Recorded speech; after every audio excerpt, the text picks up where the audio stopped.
श्री शिवाय नमस्तुभ्यम।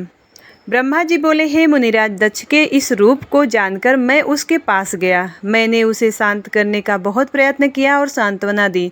मैंने उसे तुम्हारा परिचय दिया। दक्ष को मैंने यह जानकारी दी कि तुम भी मेरे पुत्र हो, तुम मुनियों में श्रेष्ठ एवं देवताओं के प्रिय हो। तत्पश्चात प्रजापति दक्ष ने अपनी पत्नी से 60 सुंदर कन्याएं प्राप्त की।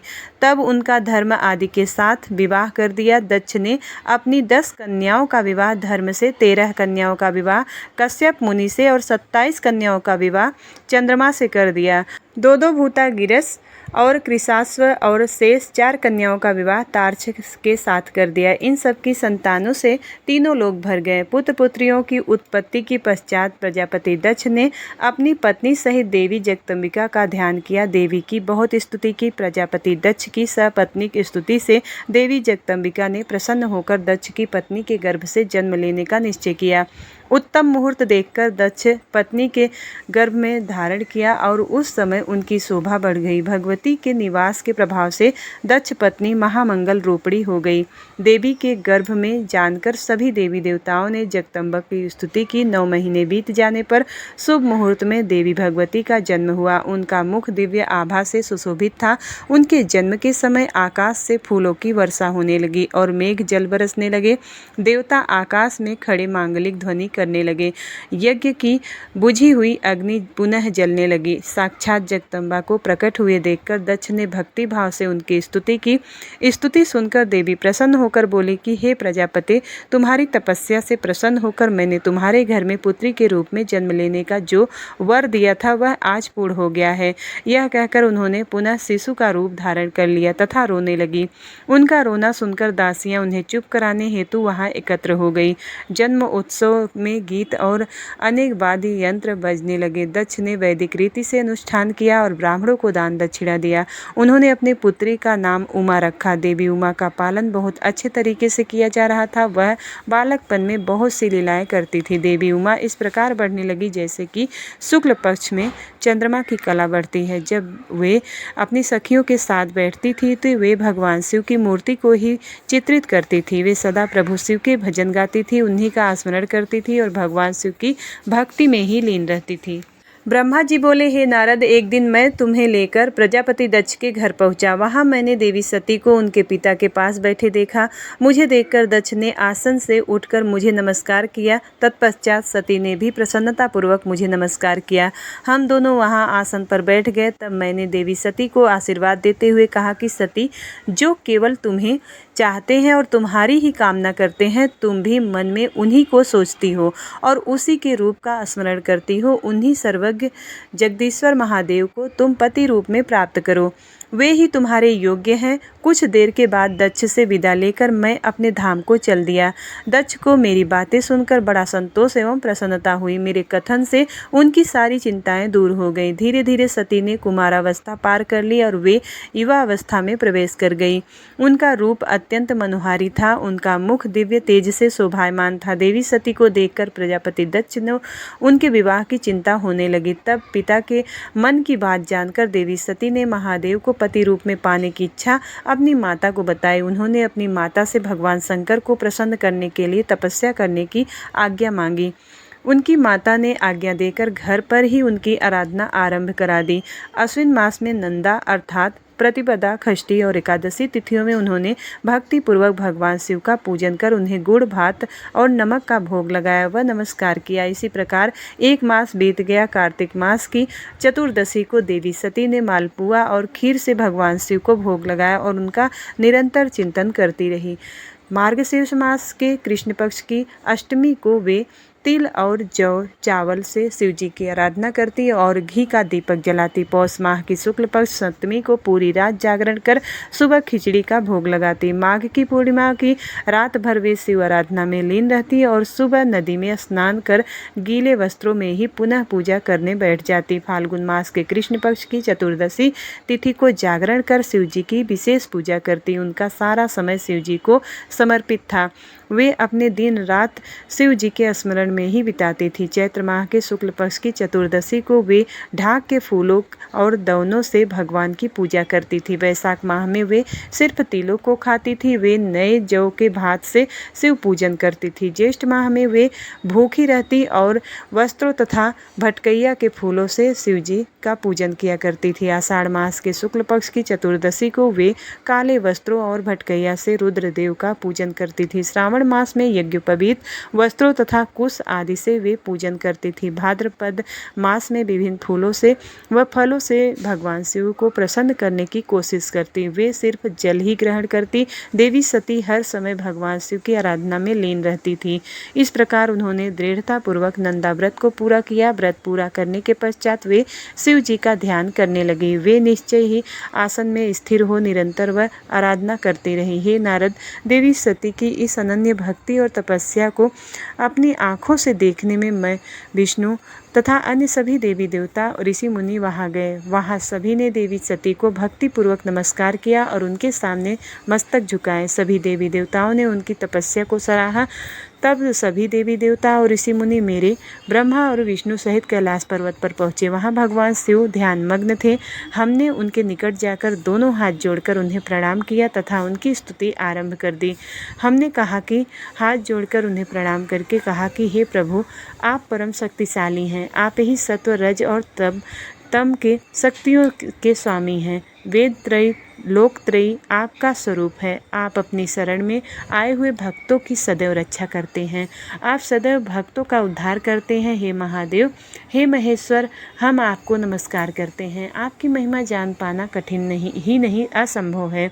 हम आपके सामने अपना मस्तक झुकाते हैं। ब्रह्मा जी बोले, नारद, इस प्रकार भगवान शिव शंकर की स्तुति करके सभी देवता मस्तक झुकाकर शिव जी के सामने चुपचाप खड़े हो गए। ब्रह्मा जी बोले, श्री विष्णु सहित अनेक देवी देवताओं और ऋषि मुनियों द्वारा की गई स्तुति सुनकर सृष्टिकर्ता शिव जी ने प्रसन्नतापूर्वक हम सबके आगमन का कारण पूछा। रुद्रदेव बोले, हे हरे, हे देवताओं और महर्षियों, मुझे अपने कैलाश पर आगमन के विषय में बताइए। आप लोग यहाँ किस लिए आए हैं और आपको कौन सा कार्य है? कृपया करके मुझे बताइए। मुने महादेव जी के इस प्रकार पूछने पर भगवान विष्णु की आज्ञा से मैंने इस प्रकार निवेदन किया। मैं बोला, हे देवाधिदेव महादेव, करुणा सागर, हम सब यहाँ आपकी सहायता मांगने के लिए आए हैं। भगवान, हम तीन होते हुए भी एक हैं। सृष्टि के चक्र को नियमित एवं सुचारू रूप से चलाने के लिए हम एक दूसरे के सहयोगी की तरह कार्य करते हैं। हम एक दूसरे के सहायक हैं। हम तीनों के परस्पर सहयोग के फलस्वरूप ही जगत के सभी कार्य संपन्न होते हैं। महेश्वर, कुछ असुरों का वध आपके द्वारा, कुछ असुरों का वध मेरे द्वारा तथा कुछ असुरों का वध श्री हरि के द्वारा निश्चित है। हे प्रभु, कुछ असुर आपके वीर्य द्वारा उत्पन्न पुत्र के द्वारा नष्ट होंगे। हे भगवान, आप घोर असुरों का विनाश कर जगत के स्वास्थ्य व अभय प्रदान करने है। हे प्रभु, सृष्टि की रचना, पालन और संहार, ये तीनों ही हमारे कार्य हैं। यदि हम अपने कार्य सही तरह से नहीं करें तो हमारे अलग अलग शरीर धारण करने का कोई उद्देश्य ही नहीं रहेगा। हे देव, एक ही परमात्मा महेश्वर तीन स्वरूपों में अभिव्यक्त हुए हैं। वास्तव में शिव स्वतंत्र हैं। वे लीला के उद्देश्य से सृष्टि का कार्य करते हैं। भगवान विष्णु उनके बाएं अंग से प्रकट हुए हैं और ब्रह्मा उनके दाएं अंग से प्रकट हुए हैं। रुद्रदेव उनके हृदय से प्रकट हुए हैं, इसलिए वे ही भगवान शिव का पूर्ण रूप हैं। उनकी आज्ञा के अनुसार मैं सृष्टि की रचना और विष्णु जगत का पालन करते हैं। हम अपना कार्य करते हुए भी विवाह पर कर सपत्नीक हो गए हैं। अतः आप भी विश्व हित के लिए परम सुंदरी को पत्नी के रूप में ग्रहण करें। हे महेश्वर, पूर्व काल में आपने शिव रूप में हमें एक बात कही थी। आपने कहा था कि मेरा एक अवतार तुम्हारे ललाट से होगा जिसे रुद्र नाम से जाना जाएगा। तुम ब्रह्मा सृष्टिकर्ता होगे, भगवान विष्णु जगत का पालन करेंगे, शिव सगुण रुद्र रूप संहार करने वाला होंगे और एक स्त्री के साथ विवाह करके लोक के कार्यों की सिद्धि करूँगा। हे महादेव, अब अपनी कही हुई बात को पूरा कीजिए। हे प्रभु, आपके बिना हम दोनों अपना कार्य करने में समर्थ नहीं हैं। अतः प्रभु, आप ऐसी स्त्री को पत्नी के रूप में धारण करें जो कि लोक हित के कार्य कर सके। भगवान, जिस प्रकार लक्ष्मी विष्णु की और सरस्वती मेरी सहधर्मिणी है, उसी प्रकार आप भी अपने जीवन साथी को स्वीकार कीजिए। मेरी यह बात सुनकर महादेव जी मुस्कुराने लगे और हमसे इस प्रकार बोले कि उन्होंने कहा कि हे ब्रह्मा, हे विष्णु, तुम मुझे सदा से अत्यंत प्रिय हो। तुम समस्त देवताओं में श्रेष्ठ तथा त्रिलोक के स्वामी हो, परंतु मेरे लिए विवाह करना उचित नहीं है। मैं सदैव तपस्या में लीन रहता हूँ, इस संसार में मैं सदा विरक्त रहता हूँ। मैं तो एक योगी हूँ जो सदैव निवृत्ति के मार्ग पर चलता है। घर गृहस्थी से भला मेरा क्या काम। मैं तो सदैव आत्मरूप हूँ जो माया से दूर हूँ, जिसका शरीर अवधूत है, जो ज्ञानी आत्मा को जानने वाला और कामना से शून्य हो, भोगों से दूर रहता है, जो अविकारी है। भला उसे संसार में स्त्री से क्या प्रयोजन है। मैं तो योग करते समय ही आनंद का अनुभव करता हूँ। जो मनुष्य ज्ञान से रहित है वे ही भोग को अधिक महत्व देते हैं। विवाह एक बहुत बड़ा बंधन है, इसलिए मैं विवाह के बंधनों में बंधना नहीं चाहता। आत्मा का चिंतन करने के कारण मेरी लौकिक स्वार्थ में ही कोई रुचि नहीं है। फिर भी जगत के हित के लिए तुमने जो कहा है वह मैं करूँगा। तुम्हारे कहे अनुसार मैं विवाह अवश्य करूँगा, क्योंकि मैं सदा अपने भक्तों के बस में रहता हूँ। परंतु मैं ऐसी स्त्री से विवाह करूँगा जो योगिनी तथा इच्छानुसार रूप धारण करने वाली हो। जब मैं योग साधना करूँ तो वह योगिनी हो जाए, और जब मैं कामासक्त हूँ तब वह कामनी बन जाए। ऐसी स्त्री ही मुझे पत्नी के रूप में स्वीकारी होगी। मैं सदैव शिव चिंतन में लगा रहता हूँ। जो स्त्री मेरे चिंतन में विघ्न डालेगी वह जीवित नहीं रह सकेगी। मैं विष्णु और ब्रह्मा हम सभी शिव के अंश हैं, इसलिए हम सदा ही उनका चिंतन करते हैं। उनके चिंतन के लिए मैं बिना विवाह किए रह सकता हूँ। अतः मुझे ऐसी पत्नी का प्रदान कीजिए जो मेरे अनुसार ही कार्य करे। यदि वह स्त्री मेरे कार्यों में विघ्न डालेगी तो मैं उसे त्याग दूंगा। विवाह हेतु शिव की स्वीकृति पाकर और मैं विष्णु जी प्रसन्न हो गए। फिर विनम्रतापूर्वक भगवान शिव से बोले कि हे नाथ महेश्वर प्रभु, आपको जिस प्रकार की स्त्री की आवश्यकता है ऐसी ही स्त्री के विषय में सुनो। हे प्रभु, भगवान शिव की पत्नी उमा ही विभिन्न अवतार धारण करके पृथ्वी पर प्रकट होती हैं और सृष्टि के विभिन्न कार्यों को पूरा करने में अपना सहयोग प्रदान करती हैं। उन्हीं देवी उमा ने लक्ष्मी रूप धारण करके श्रीहरि को वरा, सरस्वती रूप में वे मेरी अर्धांगिनी बनी। अब वही देवी लोकहित करने के लिए अपने तीसरे अवतार में अवतरित हुई हैं। उमा देवी प्रजापति दक्ष की कन्या के रूप में अवतार लेकर आपको पति रूप में पाने की इच्छा के लिए घोर तपस्या कर रही हैं। उनका नाम देवी सती है। सती ही आपकी भार्या होने के योग्य हैं। महातेजस्विनी ही आपको पति रूप में प्राप्त करेंगी। हे भगवान, आप उनकी कठोर तपस्या को पूर्ण करके उन्हें फल स्वरूप वरदान प्रदान करें, और उनकी तपस्या का प्रयोजन आपको पति रूप में प्राप्त करना ही है। अतः प्रभु, आप देवी सती की मनोकामना पूरा कीजिए। हम सभी देवी देवताओं की यही इच्छा है कि हम आपके विवाह का उत्सव देखना चाहते हैं। आपका विवाह तीनों लोकों को सुख प्रदान करेगा तथा सभी के लिए मंगलमय होगा। तब भगवान शिव बोले कि आप सबकी आज्ञा मेरे लिए सबसे ऊपर है, क्योंकि मैं सदैव अपने भक्तों के अधीन हूँ। आपकी इच्छानुसार ही देवी सती द्वारा तपस्या पूरी कर उनसे विवाह अवश्य करूँगा। भगवान शिव के ये वचन सुनकर हम सभी बहुत प्रसन्न हुए और उनसे आज्ञा लेकर अपने अपने धाम को चले गए। ब्रह्मा जी कहते हैं, हे नारद, सती ने अश्विन मास के शुक्ल पक्ष की अष्टमी को उपवास किया। नंदा व्रत के पूर्ण होने पर जब वे भगवान शिव के ध्यान में मग्न थी तो भगवान शिव ने उन्हें प्रत्यक्ष दर्शन दिए। भगवान शिव का रूप अत्यंत मनोहारी था। उनके 5 मुख थे और प्रत्येक मुख में 3-3 नेत्र थे। मस्तक पर चंद्रमा शोभित था। उनके कंठ में नील चिन्ह था। उनके हाथ में त्रिशूल, ब्रह्म कपाल, वर तथा अभय था। उन्होंने पूरे शरीर पर भस्म लगा रखी थी। गंगा जी उनके मस्तक की शोभा बढ़ा रही थी। उनका मुख करोड़ों चंद्रमाओं के समान प्रकाशमान था। सती ने उन्हें प्रत्यक्ष रूप में अपने सामने पाकर उनके चरणों की वंदना की। उस समय लज्जा और शर्म के कारण उनका सिर नीचे की ओर झुका हुआ था। तपस्या का फल प्रदान करने के लिए शिवजी बोले कि उत्तम व्रत का पालन करने वाली हे दक्षनंदिनी, मैं तुम्हारी तपस्या से बहुत प्रसन्न हूँ, इसलिए तुम्हारी मनोकामना को पूरा करने के लिए स्वयं यहाँ प्रकट हुआ हूँ। अतः तुम्हारे मन में जो भी इच्छा है, तुम्हारी जो भी कामना है, उसके वशीभूत होकर तुमने इतनी घोर तपस्या की है वह मुझे बताओ, मैं उसे अवश्य ही पूरा करूँगा। ब्रह्मा जी कहते हैं, हे मुनि, जगदीश्वर महादेव जी ने सती के मनोभाव को समझ लिया था। फिर भी वे सती से बोले कि देवी वर मांगो।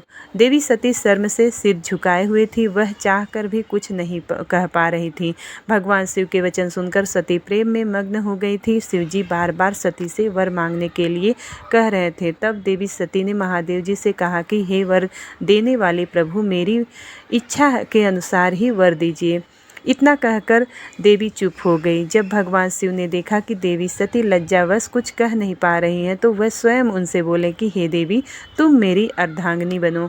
यह सुनकर सती अत्यंत प्रसन्न हुई, क्योंकि उन्हें अपने मनवांछित फल की प्राप्ति हुई थी। वे अपने हाथ जोड़कर और मस्तक को झुकाकर भक्त वत्सल शिव के चरणों की वंदना करने लगी। सती बोली कि हे देवाधिदेव महादेव प्रभु, आप मेरे पिता को कहकर वैवाहिक विधि से मेरा प्राणी ग्रहण करें।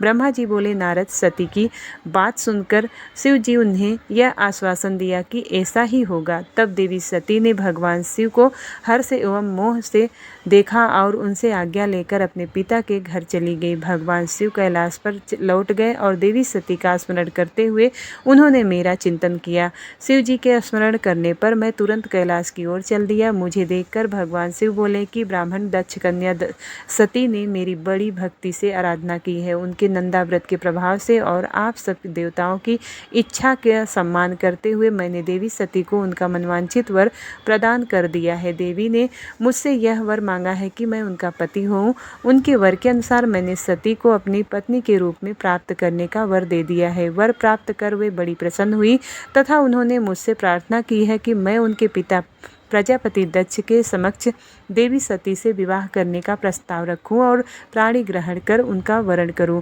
उनके विनम्र अनुरोध को मैंने स्वीकार कर लिया है, इसलिए मैंने आपको यहाँ बुलाया है कि आप प्रजापति दक्ष के घर जाकर उनसे देवी सती का कन्यादान मुझसे करने का अनुरोध करें। भगवान शिव की आज्ञा से मैं बहुत प्रसन्न हुआ और मैंने उनसे कहा कि भगवान, मैं धन्य हो गया जो आपने हम सभी देवी देवताओं के अनुरोध को स्वीकार कर देवी सती को अपनी पत्नी बनाना स्वीकार करने और इस कार्य को पूरा करने के लिए मुझे चुना।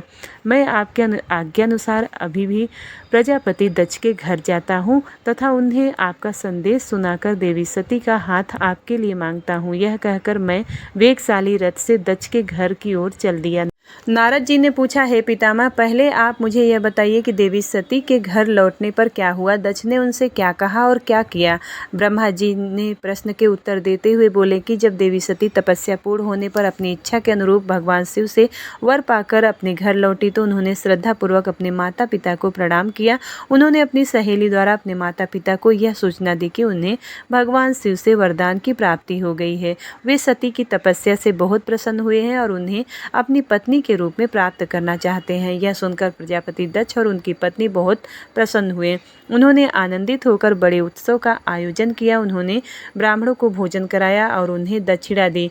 उन्होंने गरीबों और दीनों को दान दिया और कुछ समय बीतने पर प्रजापति दक्ष को पुनः चिंता होने लगी कि वे अपनी पुत्री का विवाह भगवान शिव से कैसे करें, क्योंकि वे अब तक मेरे पास सती का हाथ मांगने नहीं आए हैं। इस प्रकार प्रजापति दक्ष चिंतामग्न हो गए, लेकिन उन्हें ऐसी चिंता ज़्यादा दिनों तक नहीं करनी पड़ी। शिव जी तो कृपा के सागर और करुणा की खान हैं, तब वह कैसे चिंतित रह सकते हैं जिनकी पुत्री ने तप द्वारा शिव का वरण किया है। जब मैं सरस्वती सहित उनके घर उपस्थित हो गया तब मुझे देखकर उन्होंने प्रणाम किया और बैठने के लिए आसन दिया। तत्पश्चात दक्ष ने मेरे आने का कारण पूछा। मैंने अपने आने का प्रयोजन बताते हुए कहा, हे प्रजापति दक्ष, मैं भगवान शिव की आज्ञा से आपके घर आया हूँ। मैं देवी सती का हाथ महादेव जी के लिए मांगने आया हूँ। सती ने उत्तम आराधना करके भगवान शिव को प्रसन्न कर उन्हें अपने पति के रूप में प्राप्त करने का वर प्राप्त किया है। अतः तुम शीघ्र ही सती का प्राणी ग्रहण कर शिव जी के साथ कर दो। अब नारद जी, मेरी यह बातें सुनकर दक्ष बहुत प्रसन्न हुए। उसने हर्षित मन से इस विवाह के लिए अपनी स्वीकृति दे दी। तब मैं प्रसन्न मन से कैलाश पर्वत पर चल दिया। वहाँ भगवान शिव मेरी उत्सुकता से प्रतीक्षा कर रहे थे। वहीं दूसरी ओर प्रजापति दक्ष, उनकी पत्नी और पुत्री सती वहाँ विवाह प्रस्ताव आने पर हर्ष से विभोर हो रहे थे। श्री शिवाय नमस्तुभ्यम। इसके आगे की कथा 13वें अध्याय में सुनेंगे। उम्मीद करती हूँ वीडियो आपको पसंद आती है। यदि वीडियो पसंद आती है तो वीडियो को लाइक करिएगा। चैनल पर पहली बार आए हैं तो चैनल को सब्सक्राइब कीजिएगा और